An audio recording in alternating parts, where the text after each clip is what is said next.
Assalamu alaikum, dear students. How are you, students? I hope you all are fine. Now, coming to our lesson.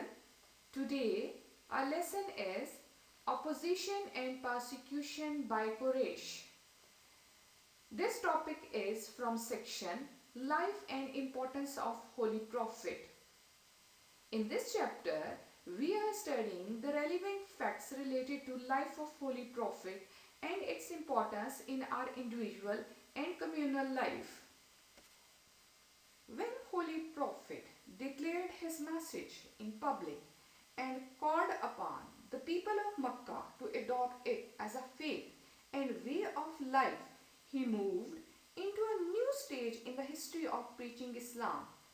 Up till now, the Holy Prophet and his followers had confined themselves to preaching Islam to a limited number of people.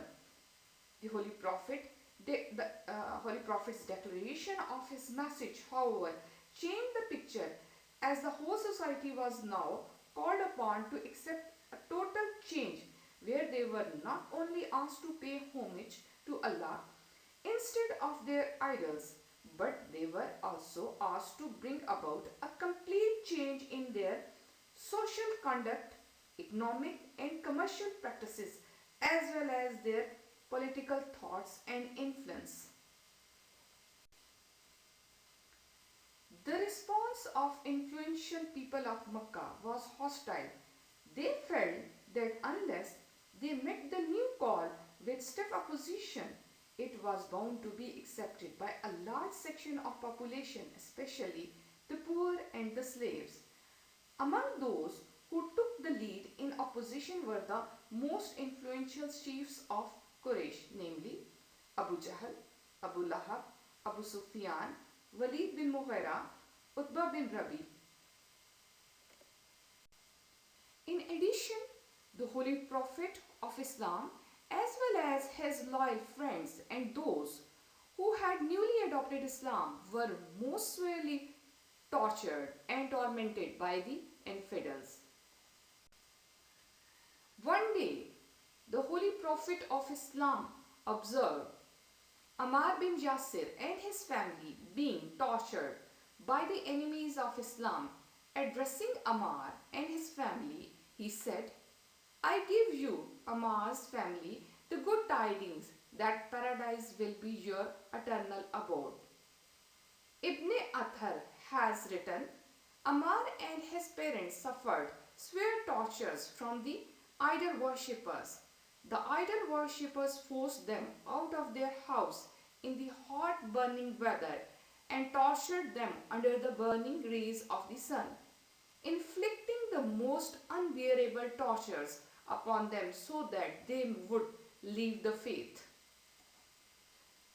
Sumayya, Ammar's mother, was the first woman martyr of Islam killed by a blow from Abu Jahl's weapon. Yasir, Ammar's father, too died under the torture of infidels. Ammar himself was most cruelly tortured by the enemies of Islam but resorted to dissimulation and thus saved his own life. When Holy Prophet declared his message in public and called upon the people of Makkah to adopt it as a faith and way of life, he moved into a new stage in the history of preaching Islam. Up till now, the Holy Prophet and his followers had confined themselves to preaching Islam to a limited number of people.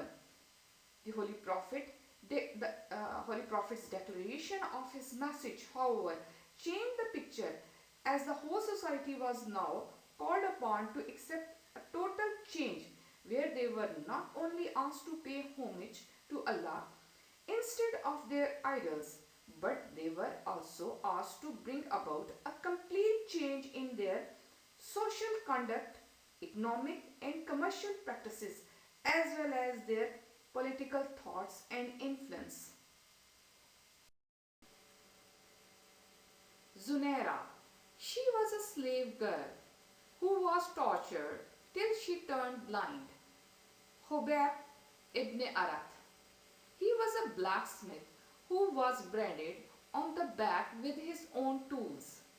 Shoaib Rumi was tortured to an extent that he lost control over what he said.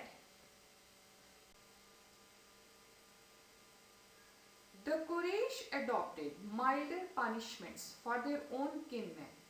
Each family was held responsible for punishing his members who turned Muslim.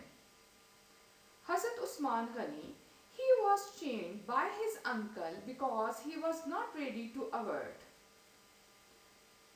Saad bin Abi Waqas, he was struck by a sword when he was trying to protect the Prophet.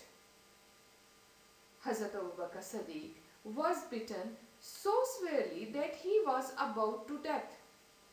The persecution was not physical but also economic. The poor Muslim were not paid for their hard work. The rich and the settled Muslim like Hazrat Abu Bakr Siddiq had to face non-cooperation in trade, but none renounced his religion.